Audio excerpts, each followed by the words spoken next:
안녕하세요. 포유 환율연구소입니다. 이번 시간에는 정권 전문가들은 왜 테마 중심으로 투자를 유도할까? 라는 주제를 가지고 나왔습니다. 아마 여러분들 지난 1년 동안 정권 전문가들 유튜브 공간에서 종목 소개하는 걸 다 경험했을 거예요. 대부분이 메타버스 관련 주식이다. NFT 관련 주식이다. 2차전지 관련 주식이다. 라는 표현으로 테마 중심으로 투자를 유도하거든요. 그까지 좋다 이거예요. 그런데 왜 해당 기업의 재무제표, 또 지난 3년간의 영업실적, 그러니까 메타버스 시대가 되더라도, NFT 시대가 되더라도 과거 3년간 뭔가 영업 실적도 내고 매출액도 낸 기업이 그 메타버스 시대에 그 성장 동력을 확보할 수 있는데 그런 재무제표는 안 가져 나오거든요. 2차전지도 마찬가지예요. 좋다라고는 하는데 그 회사의 재무제표는 안 가지고 나온다는 거죠. 예를 들어서 지난 3년간 그 LG화학이 특히 2차 전지 관련 그 매출액이 얼마인지, 또 매출액 마진율은 얼마인지, 그거는 안 가지고 나온다는 거죠. 요즘도 그 엔데믹이라 하고 하면서 엔데믹 관련 주식은 얘기를 해요. 근데 왜 대차대조표 가지고 나오지 아니하고 손익계산서 지난 3년치 왜 가지고 나오지 않느냐라는 거죠. 그러니까 여러분들이 바로 거기가 함정이라 하는 걸 알아야 됩니다.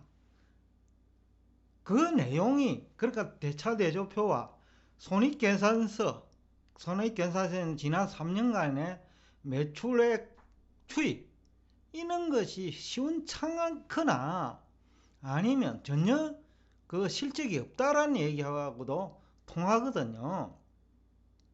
그러니까 여러분들을 어떻게 보면 바보 취급하는 거 아니냐라는 거죠. 정권 전문가들이 최소한 메타버스 얘기를 하려고 하면 해당 기업이 과거 영업 실적이 얼마고, 그 다음에 매출액이 얼마고, 매출액 마진율은 얼마고, 고정비는 얼마고, 구체적인 그 내용을 가지고 여러분들한테 테마를 얘기해야 되거든요. 그런데 그렇게 안 한다는 거죠. 2차전지조차도 제가 LG 에너지 솔루션이 그 LG 화학에서 독립할 때 공모 가격 자체를 거품을 뻥튀기 해놨다는 거죠. 그래놓고 그 LG 화학의 매출액 마진율, 그러니까 LG 화학에 있을 때 그 2차전지 사업부 그때 마진율이 있을 거거든요. 매출액 영업이익률도 있을 거고요. 그 얘기를 안 한다라는 거죠. 그냥 좋다라는 건 얘기만 한다라는 거죠. 그래가지고 여러분들은 그걸 이제 따라 들어간 것이고, 또 그쪽에 그 기술적 차트를 가지고 나와가지고 차트를 보고 그 메타버스를 소개한다는 거죠. 우리가 어디에 투자하나요? 그 테마에 투자하나요? 아니면 기업에 투자하나요? 기업에 투자하지 않나요? 대부분의 사람들은. 근데 왜 테마를 가지고 투자하라고 하죠? 그게 여러분들이 의심을 일단 해야 된다는 거죠. 테마를 가지고 나오더라도 기업 내용을 함께 설명하는 정권 전문가들이라면 신뢰도를 가져도 돼요.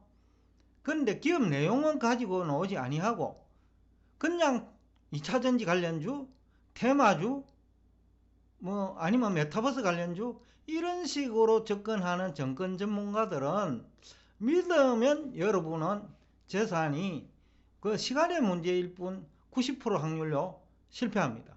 바로 그 얘기를 하고 싶어서 오늘 왜 정권 전문가들은 테마 중심으로 투자를 유도할까? 라는 주제를 가지고 나왔습니다. 실제 지난해 1년간, 지난해뿐이 아니에요. 지난 20년 동안 테마에 투자해가 성공한 사람은 거의 없습니다. 그걸 정권 전문가들이 모를까요? 저는 안다고 보거든요. 알면서도 테마 중심으로 얘기하는 거죠. 알기 때문에 그 회사의 대차대조표 손익계산서 지난 3년치는 안 가지고 나오는 거예요. 알기 때문에 테마 중심으로 얘기한다는 거죠. 그 얘기는 우리가 어릴 때 뭐 여러분들은 뭐 지금도 낚시 좋아하시는 분이 있겠지만은 밑값을 끼워 가지고 그 낚시에다가 물고기를 유인하잖아요. 그하고 똑같다라는 겁니다. 그러니까 투자자들은 물고기처럼 어리석다고 판단하기 때문에 기업 내용을 가지고 나오지 않는 거죠. 기업 내용을 가지고 나오지 않는 사람은 여러분을 현혹시키는 정권 전문가라고 생각해도 크게 틀리지 않을 것이다 라는 취지에서 오늘 대화를 하고자 합니다. 우선은 우리는 테마에 투자하지 않습니다. 기업에 투자하는 거예요. 기업의 성장성과 수익성에 투자하는 거죠. 그리고 매출액이 증가하고 영업실적이 개선되면 그 몫을 내가 투자한 만큼 그 기대하는 거잖아요. 또 배당을 받지 못하면 주가 상승을 기대한다는 거죠. 그러니까 안전성이 확보되어야 된다는 거죠. 그냥 테마주만으로는 그 수익성도 확보되지 아니하고요. 매출액도 확보되지 않는다라는 거죠. 그게 실제로 미국도 마찬가지고 메타가 뭐 영업 실적이 나더라도 그 기대에 못 미치니까 주가가 50% 정도 폭락해 버리죠. 로블록스도 50% 이상 폭락했고 위메이드도 고점 대비 우리나라 주식입니다만은 뭐 40-50% 빠졌고. 그러니까 뭐냐면 왜 그러면 이런 현상이 생기느냐는 건데 결국은 그 내용이 없다라는 거죠. 내용이 현재 주가를 뒷받침할 수 있는 내용이 부족하다는 거죠. 그래서 여러분들은 테마를 본 다음에는 반드시 3년치 이상의 그 기업의 실적을 봐야 됩니다. 매출액을 봐야 되고 매출액 마진율을 봐야 되고요. 고정비가 얼마나 나가는지 봐야 되고요. 또 성공하는 그 확률이 그러니까 매출액 등락률이 큰지 작은지 또 계속해서 나쁜지 그까지 다 확인해야 된다는 거죠. 그래서 우리가 공부를 하는 거예요. 그냥 정권 전문가들이 그 유명 방송 채널에 나와가지고 메타버스 관련주다, NFT 관련주다, 2차전지 관련주다 라는 것만으로는 부족하다는 거죠. 그 정도로 얘기한다는 것은 그야말로 여러분을 현혹시키는 거죠. 그러니까 낚시하겠다는 겁니다. 여러분들 대상으로. 그렇기 때문에 여러분들은 그런 분들을 믿으면 절대 안 됩니다. 실제로 그분들 다 지금 그분들이 추천한 지난해 종목도 다 실패했거든요. 그 다음에 또 하나는 기업의 자금 조달 금리입니다. 테마가 아무리 좋아도 그 은행에 돈 빌리러 가면요. 또 기관한테 회사채 투자하라고 가면 반드시 대차대조표하고 손익계산서를 요구합니다. 그것도 1년치를 요구하지 않아요. 최소한 3년치를 요구해요.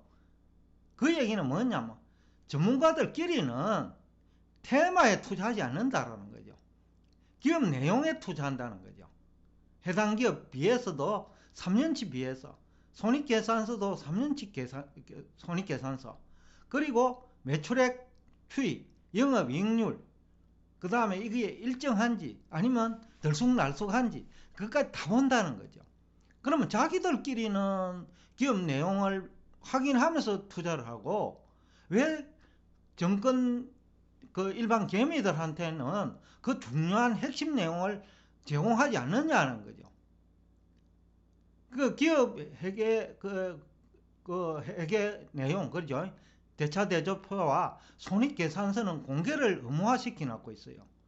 그러면 숨길 이유가 없는 거거든요. 영업 비밀이 아니라는 거죠. 영업 비밀이 아닌데 왜 투자자들한테 그것을 숨기느냐는 거죠. 그래서 여러분들이 반드시 그것을 그 얘기하지 않는 만약에 정권 전문가들이 있다면 그거 믿어서는 안 돼요. 그것은 미국 주식도 마찬가지고 한국 주식도 마찬가지예요. 미국의 유명 기업 소개하면서 이 회사 좋다라고만 얘기하면 안 된다는 거죠. 그러니까 영업이익률은 얼마냐라는 거죠. 그리고 자기 자본 마진율은 얼마라는 거죠. 그래서 우리 포유 한율연구소가 그런 걸 중시 여기잖아요. 그 내용도 없이 테마주 아무 의미가 없어요. 여러분을 물고기 취급한다고 생각하면 됩니다. 일단 불쾌하게 생각해야 돼요. 왜냐? 정보를 숨기니까 투자자에게 투자를 유도하면서 중요한 정보를 숨기고 있다는 거죠. 그거는 미국 주식 투자를 유도하시는 분도 그렇고 또 한국 주식 투자를 유도하는 분도 뭐 테슬라가 뭐 한다? 뭐 독일 공장 가동한다? 또 중국 공장 또 짓는다? 아무 의미가 없어요. 영업이익이 생기지 않는 거는 아무 의미가 없다는 거죠. 그래서 테슬라 마진율은 영업이익률은 14%밖에 안 되는 거예요. 엔비디아, AMD보다 훨씬 못하다는 거죠. 그러니까 조정폭이 큰 거예요. 상대적으로. 그러니까 고점에 들어간 사람은 당하는 거죠. 그러니까 반드시 여러분들은 정권 전문가들, 외국 정권을 소개하든 국내 정권을 소개하든 그 정권 전문가가 말로만 테슬라가 뭐 한다, 엔비디아가 뭐 한다, 그것으로는 부족하다는 거죠.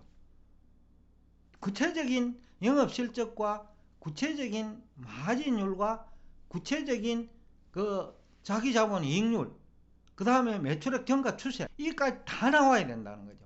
그렇게 그 종목을 소개한 사람이라면 믿어도 됩니다. 그런데 그렇지 아니하고 테슬라가 독일 공장 짓는다, 테슬라가 뭐 중국 공장 짓는다, 아니면 테슬라 자동차가 뭐 자율주행을 한다, 그거는 누구나 얘기할 수 있는 거예요. 그거는 전문가가 아니고요, 언론에 있는 거 읽으면 되는 거예요. 그거는 분석도 아니에요. 그냥 소개인데 바람 잡는 역할밖에 안 하는 거죠. 전문가 아니라는 거죠. 그러니까 그런 분을 믿으면 큰일 난다라는 취지에서 오늘은 왜 정권 전문가들은 테마 중심으로 투자 유도할까? 아니면 정권 전문가가 아니기 때문에 그걸 알지 못하는 거죠. 그러니까 재무제표를 분석하고 해석할 능력이 없다라는 거죠. 그렇기 때문에 테마 중심으로 접근하고 있는 건 아니냐. 또 지난 10년 동안 테마주 중에서 한국은 400여 개가 상장 폐지 또는 거래 정지됐어요. 그거는 미국도 마찬가지일 거예요. 그래서 미국 주식 소개하시는 분 많은데 구체적으로 그 회사 지난 3년치의 재무제표와 영업이익률, 자기자본 이익률, 그 다음에 새로운 제품의 출시했을 때 그것의 시장성까지 종합적으로 분석하지 아니하고 그냥 좋다라고만 얘기한다면 그 정권 전문가들은 실력이 없는 정권 전문가라고 해도 크게 틀리지 않습니다. 그 얘기를 하고 싶고요. 또 하나는 우리가 그 세계적인 기업 있잖아요. 애플, 구글, 삼성전자, TSMC, 엔비디아, 이 얘기를 할 때는 반도체에 투자하라 얘기 안 합니다. 테마 얘기 안 해요. TSMC에 투자하라 한다고요. 삼성전자에 투자하라 한다는 거예요. 그런데 왜 별 볼일 없는 기업은 테마 중심으로 투자를 유도하느냐라는 거죠. 정작 좋은 기업은 주식의 해상 기업에 투자하라고 하면서 왜 별 볼일 없는 기업은 테마 중심으로 얘기하느냐라는 거죠. 바로 그것이 여러분들이 그 물고기가 돼 가지고 그 낚시꾼한테 당하는 그 가장 중요한 이유다라는 얘기를 하면서 오늘 여러분과 대화를 여기서 끝내겠습니다.